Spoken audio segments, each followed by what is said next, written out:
Nega kofe qimmat? 1 litr kola 11 ming so'm, 1 litr sut 12 ming so'm. Bitta kofe esa 25 ming so'm. Bu 2 yil oldin 18 ming so'm edi.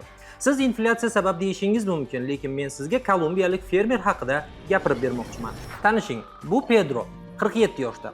U Kolumbiyada kofe yetishtiradi. Har kuni tongda uyg'onib, 300 ta kofe daraxtini tekshirishi kerak. Bu oson emas albatta, negaki har bir donani qo'lda terish kerak. Yashil donani olish mumkin emas, sababi achchiq bo'lib qoladi. Haddan tashqari qizilni ham olish mumkin emas, chunki sifatsiz bo'lib qoladi. Faqat to'g'ri vaqtda yetilgan qizil donalar kerak. Har yili 500 milliard finjon kofe ichiladi. 500 milliard, tasavvur qilyapsizmi? Bu har bir odamga 60 finjon degani. Kofe uchun ideal harorat esa 18-21 daraja va asosan balandliklarda o'sadi. Masalan, Kolumbiya. Nega aynan Kolumbiya deyishingiz tabiiy. Kolumbiya dunyoda 3-yirik kofe eksport qiladigan davlat. Birinchi o'rinda Braziliya, ikkinchi o'rinda Vyetnam. Kolumbiya esa o'zining arabika kofesi bilan juda mashhurdir. Lekin albatta bu tasodifan bo'lmagan. Birinchi sabab tabiiy sharoit. Kolumbiya ekvatorga yaqin joylashgan va undagi zona kafetera hududi kofe uchun juda mos keladi. Tog'lar, iqlim va tuproq.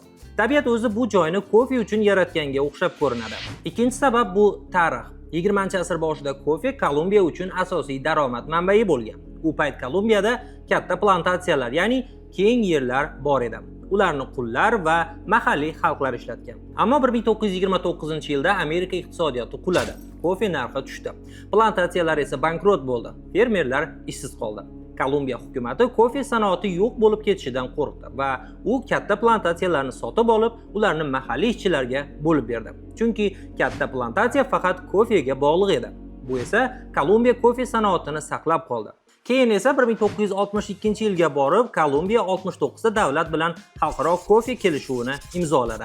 Lekin bir muammo bor. Kofening juda nozik bo'lgani sabab uning har bir donasi 18-21 haroratda yashaydi. Issiqroq bo'lsa donalar noto'g'ri o'sadi. Sovuqroq bo'lsa sovuq tortib, qurib qolishi ham mumkin.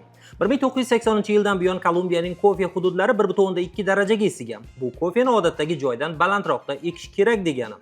Pastda qolgan daraxtlar esa issiqdan qizib, sifatsiz donalar berishni boshlaydi. Issiqlikda kasalliklar tezroq ko'payadi. Masalan, zamburug' kasalligi. Bu kasallikda bargni qizil jigarrang dog'lar qoplab oladi. 2-3 hafta ichida ekinning katta qismiga tarqaladi. Buni davolash uchun turli kimyoviy vositalar kerak, lekin bu fermerlar uchun juda qimmat edi. Ammo 1980-yillarda bu ancha aniqroq va osonroq bo'lgan. Masalan, aprelda gul ochilardi, iyulda yashil donalar paydo bo'lardi va sentyabr terim vaqti boshlanardi. Hozir esa hech narsa aniq emas. Iqlim o'zgarishi sabab yomg'ir 2-3 oylab yog'maydi. Keyin bir hafta to'xtamasdan yog'adi va yana 3 oy quruqlik boshlanadi. Natijada hosil sifatli bo'lmaydi. Pedro 1 kilogramm sifatli dona yetishtirish uchun 3 oy sarflaydi. U qancha oladi deb o'ylaysiz? O'rtacha $2. Ha, atigi $2. Dona mahalliy eksportchiga sotiladi, eksportchi esa donalarni oladi. Birma-bir saralaydi, katta, kichik, yomonni ajratib oladi. Keyin esa qadoqlaydi.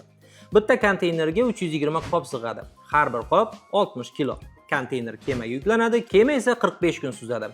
Kolumbiyadan to Rotterdamgacha. Yo'l davomida har bir port va tekshiruv uchun to'lov qilinadi. Dona zavodga keladi. Yashil dona 220 darajada qovuriladi. Suv bug'lanadi. Don 20% ga yengilroq bo'ladi. Qovurilgan dona brendlangan paketga solinadi. Keyin esa kofe do'konlariga va kafelarga yetkazib beriladi. Keyin ijara narxi, barista, kofe mashina va yana elektr, suv, gaz ham bor. Oxirida siz bir qahva uchun atigi 25 ming so'm to'laysiz. Pedro esa atigi 2,5 ming so'm oladi. 10% qismini. Qolgan 22,5 ming so'm butun yetkazib berish zanjiriga taqsimlanadi. Fermerga esa eng kam qismi yetadi. Lekin gap faqat xarajatda emas. Kofe bu oltin, neft kabi global tovar.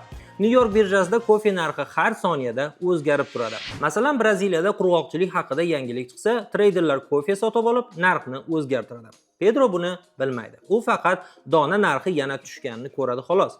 Global bozorga kichik fermerlar odatda ta'sir ko'rsata olmaydi. 10 yil oldin Toshkentda qahvaxonalar kam, choyxonalar esa ko'p edi. Hozir kofe iste'moli oshmoqda. Xitoyda 3 yilda 15% oshdi. Hindistonda 25 yoshdagi yoshlar choyni tashlab kofe ichyapti. Dunyo bo'ylab kofe talabi ko'paymoqda. Specialty grade, direct trade, premium kofelar 20-30% qo'shimcha narx oladi. Pedro shunday kofe yetishtiradimi? Ha, lekin u yaxshi narx olmaydi. Chunki eksportchi turli fermerlarning donalarini aralashtirib yuboradi. Natijada kofe donalari sifatli bo'lsa-da, kichik fermerlar ko'p foyda ola olmaydi. 1962-yilda xalqaro kofe shartnomasiga ko'ra narx ma'lum darajadan pastga tushmasligi va ishlab chiqarish limitiga amal qilishi kerak edi.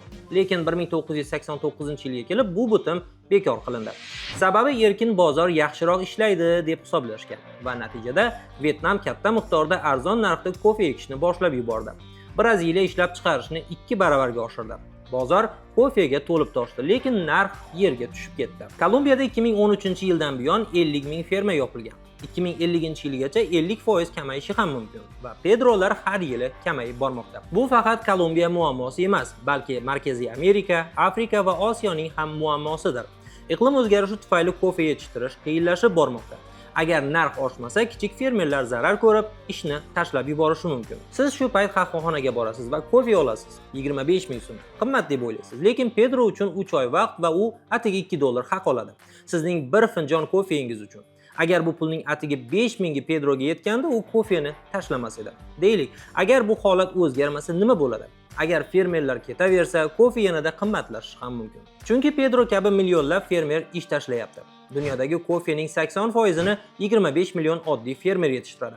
Ularning ko'pchiligi qashshoqlikda yashaydi. Bu faqat narx masalasi emas, bu odamlar haqida. Pedro haqida. U kelajakda kofe ekadimi yoki boshqa yo'l izlaydimi? Bu bizning bugungi tanlovimizga bog'liq. Xo'p do'stlar, siz kofega necha pul to'laysiz? Izohlarda yozing. Pulli gapni kuzatishda davom eting. Pedro.